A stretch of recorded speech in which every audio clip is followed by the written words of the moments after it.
Dare great things for Christ.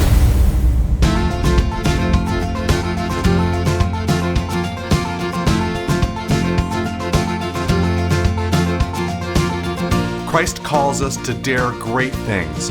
In the marketplace, as well as in the mission field, there has never been a time like the present for the spirit of the Catholic entrepreneur. Now is the time for men and women of great courage and great vision to engage our church and our culture. Now is the time to dare great things. And here is your host as we dare great things, Father Nathan Cromley, the president and founder of the St. John Institute. Getting things done. How do I pass from ability to action? I may know what is right and may know what I need to do, but actually doing it is a whole nother thing. What's more, sometimes the risks involved of actually doing something and putting my name to paper are quite daunting. What if I'm wrong? Can I afford to pay the consequences for my choices? Many people prefer to simply hide. How can my faith in God help me to pass from potential into action and make the difference I really want to make? Welcome back, everybody. I'm glad that you're here to go deeper with us, the St. John Leadership Network, as we try to help form leaders in Christianity and to bring Christianity into the hearts of leaders. And you know, it's funny because as a Catholic priest, a lot of times people struggle to say, why does a Catholic priest talk to business people? Or why does a Catholic priest talk to organizations? Like, wouldn't it be better for you just to stay in church and be giving the sacraments? And I would say, yes, actually it would be. Staying in church and giving the sacraments is a fine thing. And we all need that. I mean, there's nothing higher than the sacraments of Christ and preaching God's word. It's just that at the same time, you got to be able to extend that word directly into where lives are impactful, because that's where impact is made. And a lot of people struggle to see where their faith actually meets the reality that they face every day. And so I do this as an extension as a priest, and I take the knowledge that the church has had for centuries and I make it applicable to the problems that you face every day. And by so doing, hopefully I make a bridge where you can, by doing these studies and by listening to what we've got going on and by learning from us, see an invitation to go deeper in your personal relationship with Christ and to grow in your faith. Because there's nothing that's more attractive to faith than when people see that faith can help them with their real daily problems. And one of the biggest things that I've noticed as a priest, and it's the same in family life as it is in business life, is that it is easier to talk the talk than to walk the walk. We can even say this about discipleship in general, being a Christian, right? We can know what's right on the inside, but then doing what's right is really where it gets hard. And I got bad news for everybody. Like, that's what Jesus says our judgment's going to be at the end of time. It's not going to be on what we had in our deepest hearts of hearts. It's going to be on what we did. So like, our ability to act out on faith is the difference between having a dead faith and a living faith, as St. James says in the Bible. And God will reward us or punish us based upon our actions. And we can get upset about this. We can not like it one way or the other. But honestly, it's a great invitation, because I see it as God taking our personal dignity so seriously as to say, I made you to be responsible. You're not the same as a plant. You're not the same as a cat or a dog. These things are not responsible for their actions. You, however, own your actions from the inside. You get to choose them in a spiritual freedom, because I made you in my image and likeness. And being in my image and likeness, yes, you need to act accordingly. And an essential part of being human, therefore, in the image and likeness of God, is our ability to make decisions, make choices that we own with an inner freedom filled with responsibility. And again, it can scare a lot of people today. And obviously it does, because you see all kinds of attitudes and actions in our world where people are running away from this. So an essential one of those is that people say, I feel like I'm good inside. Even though I act on the bad side, I'm still a good person.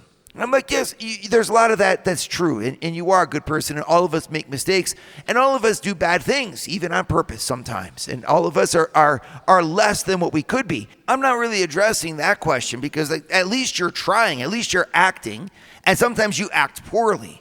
But what would happen if you never act at all? Like, what would happen if you knew the truth and you knew things and you simply refused to act, period?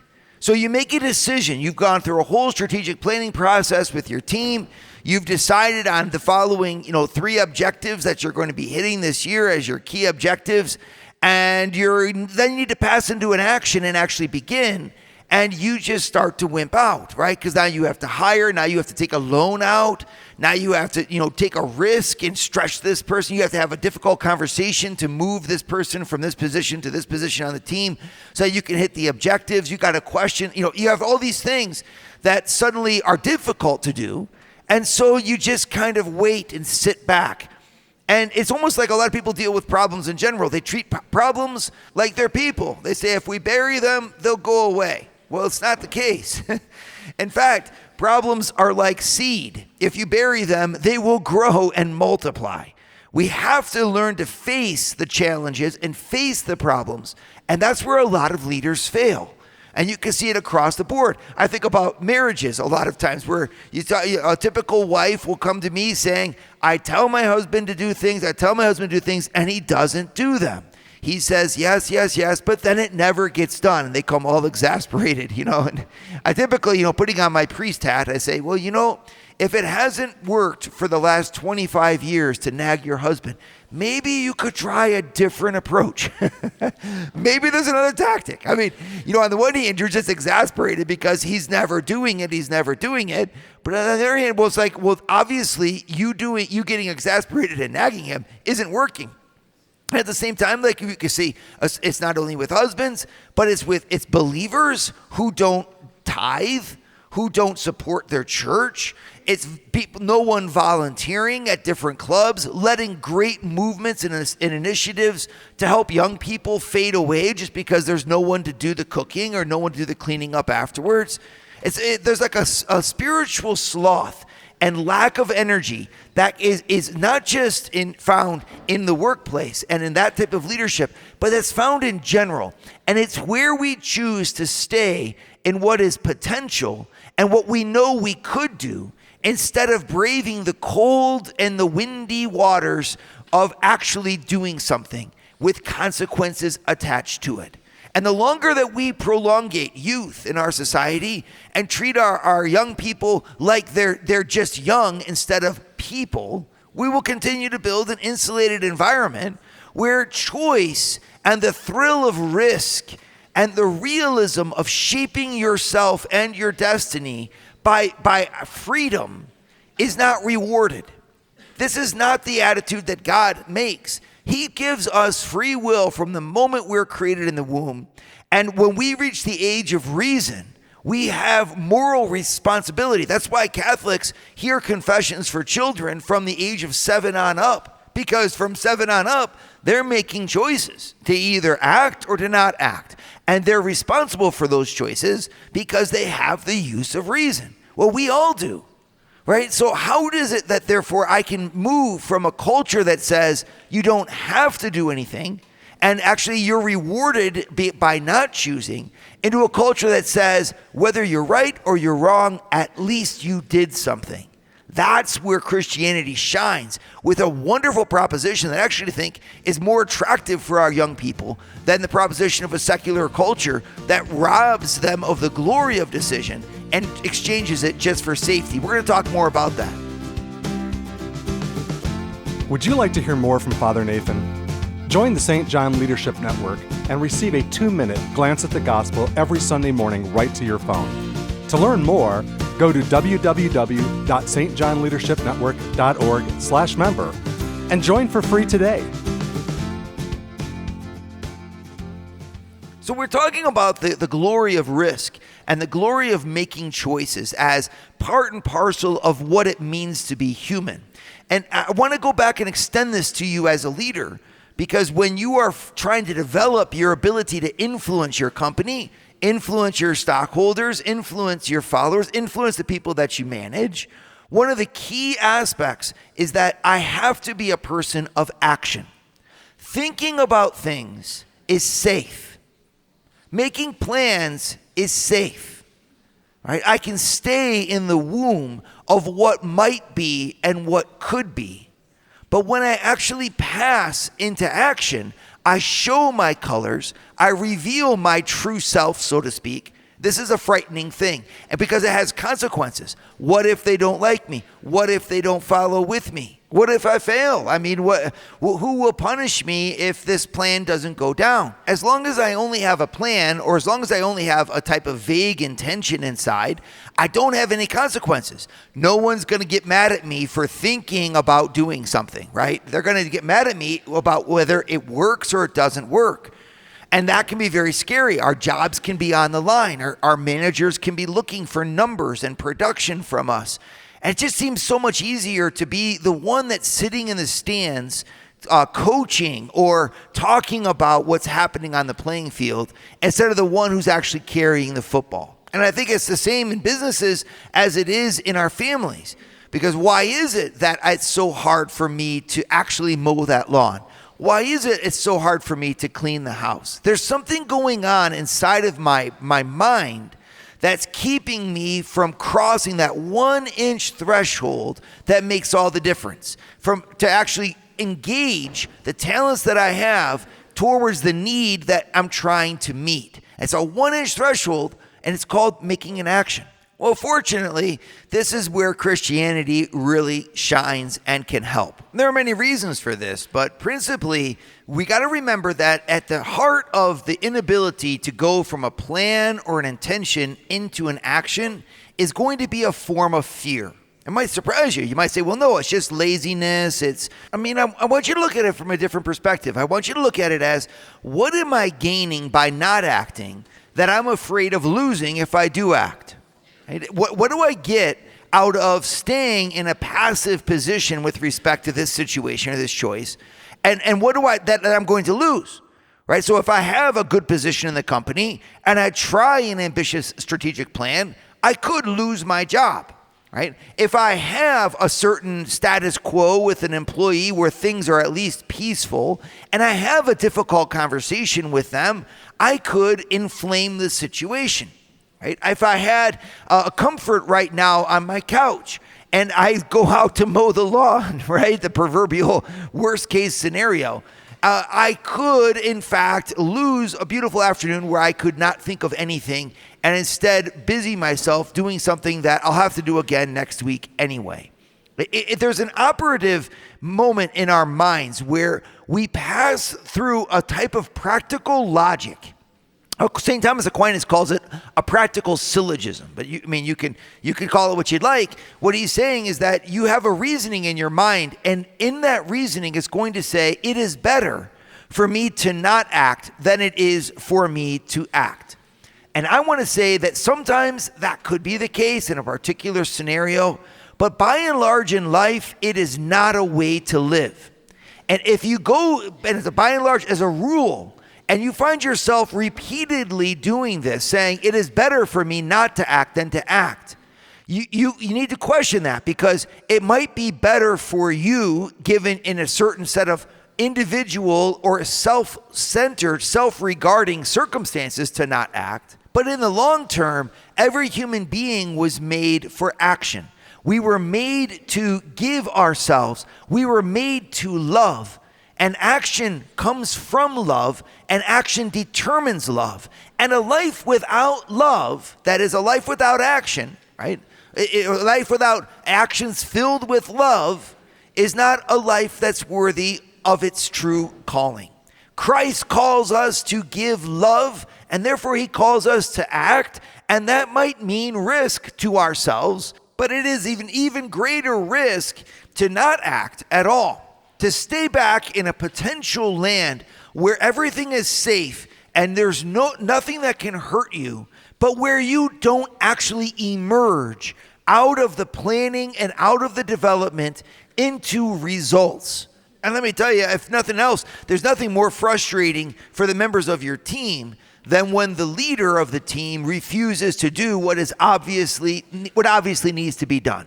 Right? So that sense of responsibility to the people whose happiness or success is dependent upon your own can, on the one hand, freeze you in fear, So you're like, it is better for me not even to try because at least we have this than to risk doing something the consequences of which might mean losing this. And so you say it's better for me not to try. But on the other hand, if you don't do anything, you also won't be able to bring about the success that's been planned for. I mean, Jesus didn't say, I want you to think about and plan for going to the ends of the world to make disciples. He said, go and make disciples, right? And that doesn't mean you don't plan. You need a plan. And a lot of times, that's one of the best ways to overcome that fear. How do I overcome a fear of risk? I take the time to really make a good plan. I think if you struggle with this in your organizational leadership, and it could be from small things like having a difficult conversation or moving someone on the team, and it could be about big things like making a whole new department in your organization or expanding your production, whatever that might be. If you struggle with this, realize you have an ally in your planning ability to go back and to make your plans lock tight, as good as you can with the numbers and the metrics as good as you can. And then you can even make a plan B if you'd like, or you can have different angles to attack the same problem from. If this fails, then this happens, and thinking through the process. You can overthink it, you can overanalyze it, but having a plan to execute against could be an excellent tool to then passing from the little bird on the branch to the eagle in flight. And the thing about an eagle in flight is that when you're flying, basically you're just falling forward. It can be a very scary thing to fly because there's nothing underneath your wings. Exactly. I know. That's why we prefer to cling onto that little branch. But if you hang onto that little branch too long, well, you're not going to get to where you need to go. And your organization will suffer from it just like your family will suffer from it. I've got to be able to find an ally. And one key ally is making that plan. Whatever it is, let's remember that on the other end of our action, there's the one whom we love. There is the one whom we are called to serve. Be that the customer, be that the client, be that our employees, be that our shareholders, whoever it is. We're not called to live a life of safety and security for ourselves. We're called to give ourselves at the service of our fellow human being, and that is done through action. That's where Christ is calling us. Would you like to start your Thursday mornings with a scriptural leadership lesson? Join the St. John Leadership Network, where Father Nathan hosts a 30-minute call at 6:30 a.m. in all 4 U.S. time zones. To learn more, go to www.stjohnleadershipnetwork.org/member and join for free today. So looking at all the reasons we're afraid to act and this great challenge that action poses for us, we find an ally in St. Thomas Aquinas. St. Thomas Aquinas was a Dominican friar from the 13th century, but he did an amazing job of compiling in his wisdom all of the thought of antiquity and the church's great teachers up to that point into a kind of synthesis where he outlines for us the key elements of a human action. And he outlines that there's 2 types of human action. There's an action that's producing things, like you're standing at the line at a production facility and you're working that line.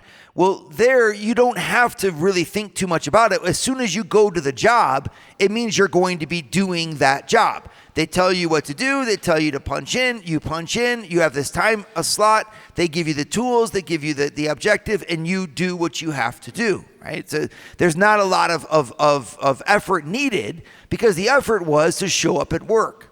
And then there's another type of work where you are trying to attain a good that's not just production, but that's actually the good of a whole of life. And in this type of action, another step is needed where you can see we could do this, we could do this, we could do this. There's many possible ways of doing it. Which is going to be the best way that takes into account not just production and profit, but the whole of our lives. And that's the cross of leaders, to have to make those decisions where your business decisions and your ethical decisions overlap.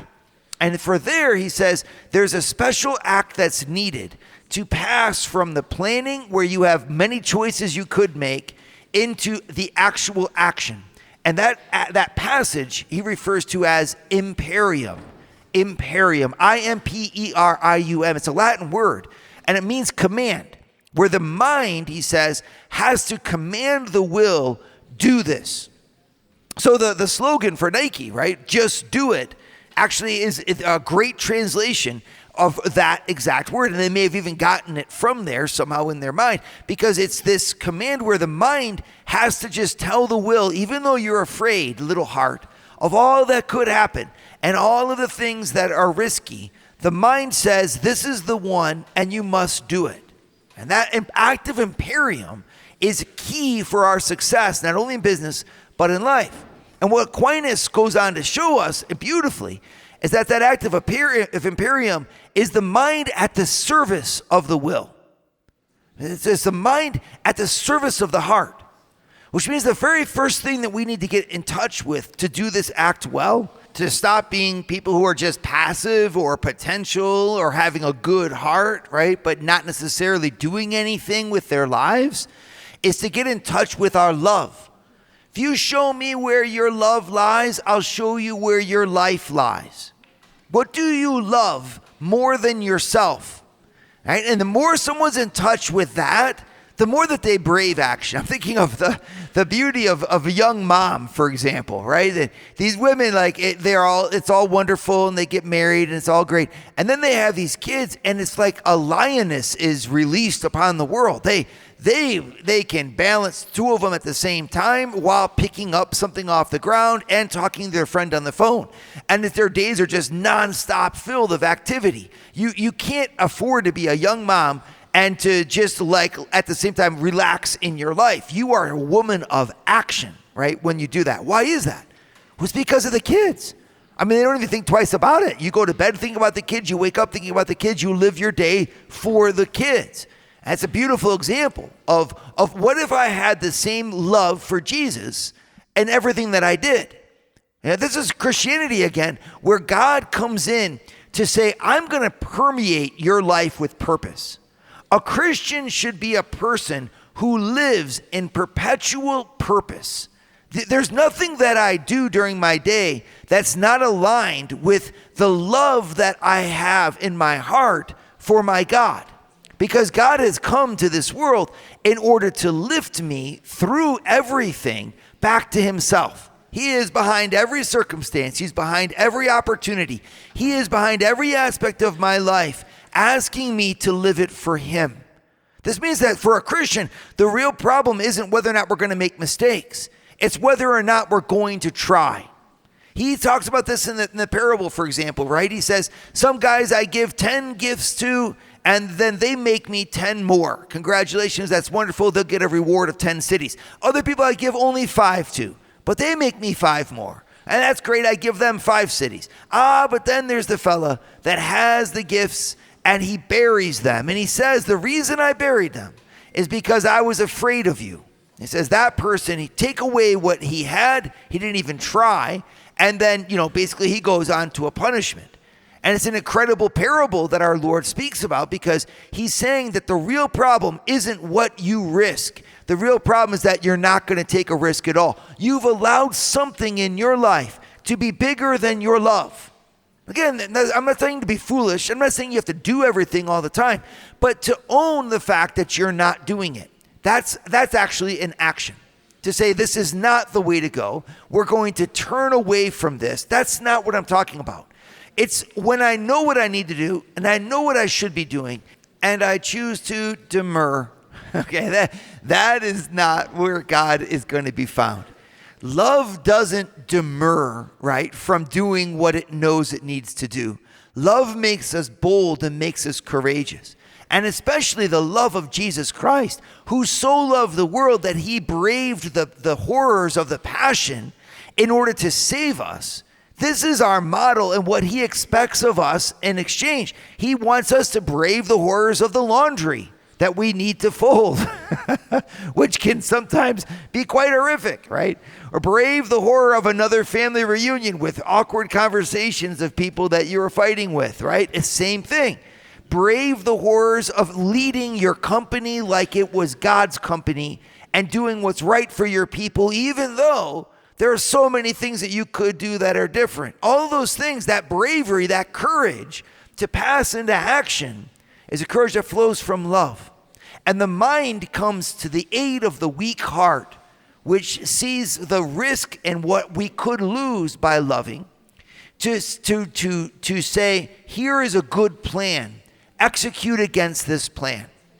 Taking the time to sit back and to make a battle plan for yourself can give your mind enough fodder to actually pass into action. And when we do that, we become people of impact. In order to influence the people around you, you need to be a person who is acting. And the more you can score in the terms of doing things that are good and righteous and thoughtful and considerate, right? I guess in other words, there's a temptation for a lot of us to spend our time pointing our fingers at the reasons why we don't do what's right, instead of owning that we have the ability to make any change we want to if we just put our hand to the plow, own what we need to do, and discipline ourselves enough to do it. Leadership is a question of influence. Influence is an effect of action. Action requires having desires, making plans and understanding things thoroughly, and then passing into action by letting our mind tell our heart, do this. This is the path forward. Don't be afraid. It is much better to have loved and lost than to never have loved at all, says Shakespeare. And I like to say it this way, it's the same thing in Christianity, right? It is better for me to lead and to make a mistake than for me to never lead at all. I can adjust in mid-flight. I can watch for the measurements. But sometimes even great things can come out of plans that were miscalculated. But nothing will come out of inaction. So let's give it a try.